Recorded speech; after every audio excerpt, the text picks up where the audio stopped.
ጤና ይስጥልን እንደምንላችኋል። 7 ሰዓት ሆኗል። ከኢትዮጵያ ቴሌቪዥን የሰዓቱን ዜናዎች ይዘንቀርበናል። መሰለ ገብረው ነኝ። የጠቅላይ ሚኒስትር መለስ ዜናዊ ዘመን ተሻጋሪ አስተሳሰብና ስራዎች የአፍሪካውያን ኩራት መሆናቸውን ሱዳናውያን ገለጹ። ጠቅላይ ሚኒስትር መለስ በሱዳንና በደቡብ ሱዳን መካከል የነበረውን አለመግባባት ለመፍታት የተወጡት ሚና ለጎረቤት ሀገራት ሰላምና እድገት የሚጨነቁ መሆናቸውን ያረጋግጣል ብለዋል። ሱዳናውያን በካርቱም የታላቁ መሪ አንደኛ ዓመት የመታሰቢያ ስነ ስርዓት በውይይትና በጥናታዊ ጽሑፍ አስበውታል። የትምወርቅ ዘለቀ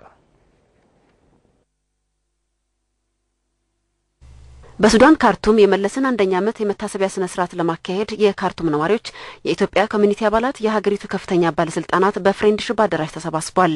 የመታሰቢያ ስነ ስርዓቱ ጠቅላይ ሚኒስትር መለስ ለአፍሪካ ያበረከቱትን አስተዋጽኦ ለትውልድ ማስተዋወቅና የጀመሯቸውን ስራዎች ማስቀጠል በሚቻልበት ዙሪያ መምከር ዓላማ ያደረገ ነው።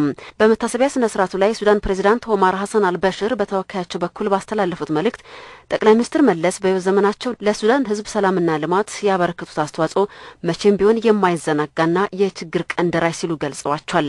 በሳቸው የመሪነት ዘመን የሱዳንና የኢትዮጵያ ግንኙነት በጠንካራ መሰረት ላይ ቆመ ነው ብለዋል። መለስ ዜናዊ ወሱዳን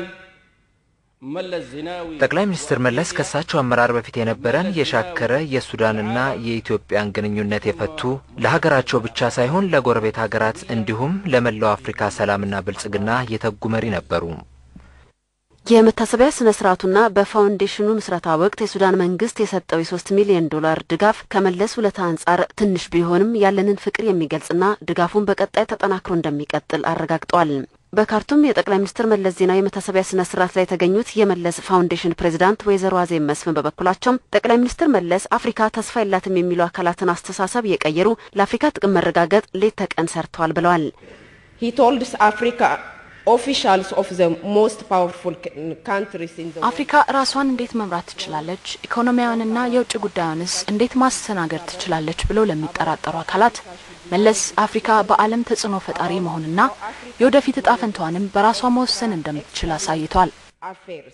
የቀድሞ የሱዳን ጠቅላይ ሚኒስትር አልሳዲቅ አልማሃዲ ጠቅላይ ሚኒስትር መለስ ጠንካራ የነጻነት ንቅናቄ ፈጠሩ፣ ንቅናቄውን ወደ ዘመናዊ መንግስት ያሸጋገሩ፣ ለሀገራቸው እድገት የተጉ፣ የህይወት ዘመናቸውን ሁሉ ለህዝብ ጥቅም የቆሙ ነበሩ ብለዋል።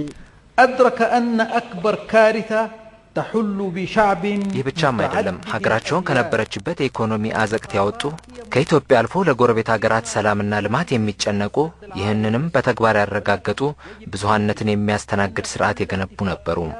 በመታሰቢያ ስነ ስርዓቱ ላይ ንግግር ያደረጉ የተለያዩ አካላትም የጎረቤት ሀገራት ልማት የኢትዮጵያ ልማት ነው የሚል ጠንካራ አቋም የነበራቸው መለስ ጎረቤት ሀገራትን በመሰረተ ልማት በማስተሳሰር አካባቢ ኢኮኖሚያዊ ውህደት እንዲፈጠር አድርገዋል ሲሉ ገልጸዋቸዋል።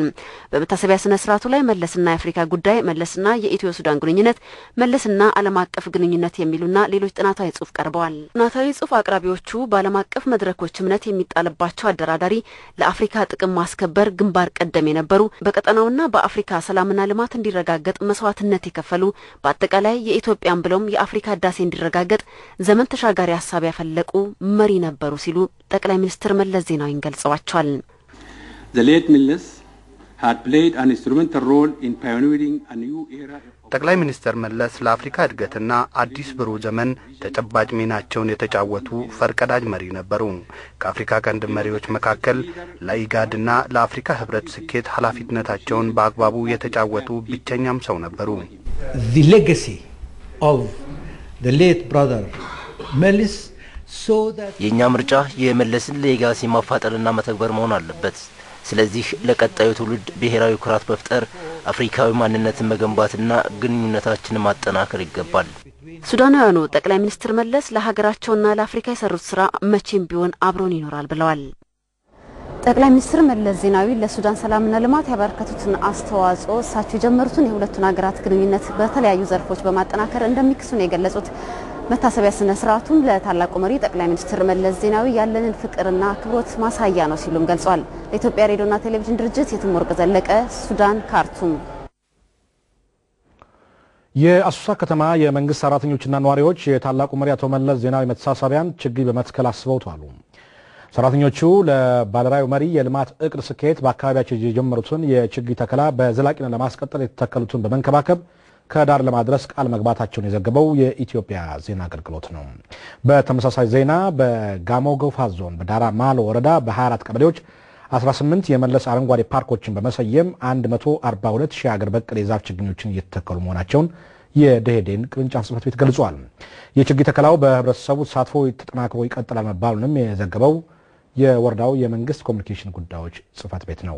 ይህ በእንዲህ እንዳለ የሻሸመኔ ወረዳ የተለያዩ የህብረተሰብ ክፍሎችና የመንግስት ሰራተኞች የታላቁን መሪ አቶ መለስ ዜናዊን 1ኛ ዓመት ምክንያት በማድረግ በቡራ በራማ ከተማ ተራራ ላይ በስማቸው በተሰየመ ፓርክ ከ8000 በላይ ችግኞች ተክለዋል። ሰራተኞቹ ችግኞቹን መትከል ብቻ ሳይሆን የተተከሉትን በመንከባከብ የበኩላቸውን እንደሚወጡ ቃል ገብተዋል ሲል ዘገባውን ያደረሰን የወረዳው የመንግስት ኮሚኒኬሽን ጉዳዮች ጽሕፈት ቤት ነው።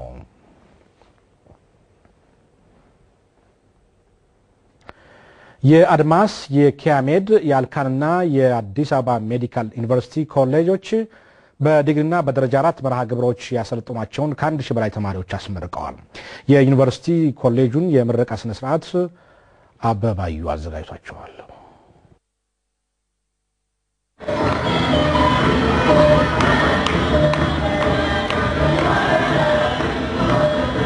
የአዲስ አበባ ሜዲካል ኮሌጅ በአዳማ ካምፓስ ለ8ኛ ጊዜ ያሰለጠናቸውን 270 ተማሪዎችን ያስመረቀው የጤና ባለሙያ ተማሪዎቹ ትምህርታቸውን በነርሲንግ በፋርማሲነትና በላቦራቶሪ ቴክኒሽያንነት በደረጃ 4 የሰለጠኑ ሲሆን 60 በመቶዎቹ ደግሞ ሴቶች ናቸው። የዩኒቨርሲቲ ኮሌጁ ፕሬዝዳንት አቶ ሀብታሙ ገቢሳ ዩኒቨርሲቲ ኮሌጁ በአገሪቱ የሚታየውን የጤና ባለሙያዎች እጥረት ለመቅረፍ ተወዳዳሪ የሆኑ ባለሙያዎችን በማፍራት ሀገሪቱ ለጀመረችው እድገት ስኬት የበኩሉን ይወጣል ሲሉ ተናግረዋል። በተመሳሳይ አልካን ዩኒቨርሲቲ ኮሌጅ በደሴ ካምፓስ በክሊኒካል ነርሲንግ በእንስሳት ጤና አጠባበቅና በአዋላጅ ነርሲንግ በደረጃ 4 እንዲሁም በዲግሪ መርሃ ግብር በህብረተሰብ ጤና አጠባበቅና በጤና መኮንንነት ዘርፍ ከ250 በላይ ተማሪዎችን አስመርቋል። በምረቃ ወቅት የተገኙት የደሴ ከተማ ከንቲባ አቶ አለባቸው የሱፍ ለተማሪዎች የሥራ ስምሪትን ሰጥቷል። ሀገሪቱ የጀመረችውን የህዳሴ ጉዞ ለማስቀጠልና ጤንነቱ የተጠበቀ አምራች ኃይል ለማፍራት ሙያዊ ግዴታቸውን እንዲወጡ ማሳስቧል። በእለቱ የዩኒቨርሲቲ ኮሌጁ ሰራተኞችና አስተዳድሩ ከ700 ሺህ ብር በላይ ቦንድ የገዙ ሲሆን ከዚህ በፊት ከፍለው ላጠናቀቁ ሰራተኞችም የቦንድ የምስክር ወረቀት ተሰጥቷቸዋል።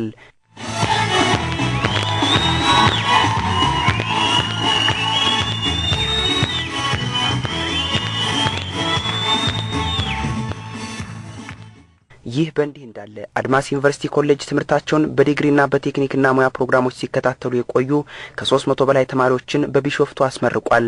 የዩኒቨርሲቲ ኮሌጁ ፕሬዝዳንት አቶ ሞላ ጸጋዬ ተቋሙ ለትምህርት ጥራት ልዩ ትኩረት ሰጥቶ እየሰራ መሆኑንና እስካሁንም ከ4.5 ሚሊዮን ብር በላይ የሆነ የነጻ የትምህርት ዕድል ለዜጎች ተጠቃሚ እንዲሆኑ ማድረጉን ተናግረዋል። የቢሾፍቱ ከተማ ከንቲባ ጽሕፈት ቤት ተወካይ አቶ ሙሉነህ ሮሪሳ በበኩላቸው ተመራቂዎቹ በሰለጠኑበት ሙያ በታማኝነትና በትጋት ሀገራዊ ኃላፊነታቸውን እንዲወጡ አሳስቧል። በተመሳሳይ የኪያሜድ ዩኒቨርሲቲ ኮሌጅም ለ10ኛ ጊዜ ያሰለጠናቸውን 215 የጤና ባለሙያዎች በደረጃ 4 አስመርቋል። ድህነትን ተራራ የሚያፈርሰው ዋነኛው ጥይት ዕውቀት። ይህ የመለስ ዜናዊ መርህና የተግባር መመሪያ ነው። ይህንን መሰረት በማድረግም የመለስ ዜናዊ ፋውንዴሽን በእርሳቸው ስም የተሰየመ የእውቀትና የምርምር ማዕከል ለማቋቋም እንቅስቃሴ ጀምሯል። የማዕከሉ ዋነኛ ዓላማ በተለያዩ ርዕሰ ጉዳዮች ላይ የሚከናወኑ ጥናትና ምርምሮችን መደገፍ ነው። ይህንን ጥናትና ምርምር ማዕከል እውን ለማድረግ ድጋፍ ማድረግ ለሚፈልጉ ዜጎች ሁኔታዎቹ ተመቻችተውላቸዋል። በዚህ ዓላማ ተብለው በተዘጋጁት የአጭር መልእክት ወይንም ኤስኤምኤስ ቁጥሮች ከ2 ብር እስከ 100 ብር ድረስ ሙሉ ስማቸውን በመጻፍ መላክ ይችላሉ። የመላኪያ ቁጥሮቹም የሚከተሉት ናቸው። 6002 ለ2 ብር፣ 6010 ለ10 ብር፣ 6015 ለ15 ብር፣ 6025 ለ25 ብር፣ 6050 ለ50 ብር፣ 6075 ለ75 ብር፣ 6100 ለ100 ብር መጠቀም ይችላሉ። ከዚህ በተጨማሪም የፈለጉትን የገንዘብ መጠን በቀጥታ ወደ ባንክ ገቢ ማድረግ ለሚፈልጉ ግለሰቦች፣ ህዝባዊና መንግስታዊ ድርጅቶች በማንኛውም የኢትዮጵያ ንግድ ባንክ ቅርንጫፎች በፋውንዴሽኑ በተከፈቱት የሚከተሉት የባንክ ሂሳብ ቁጥሮች መላክ ይችላሉ።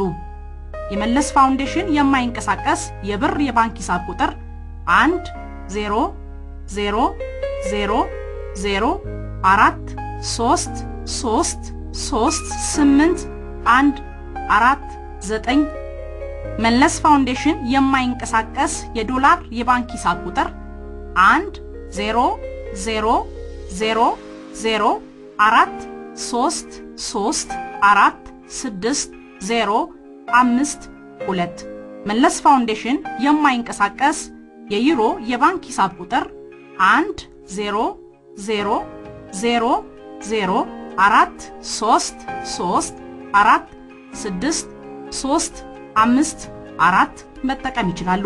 መለስ ዜናዊ ፋውንዴሽን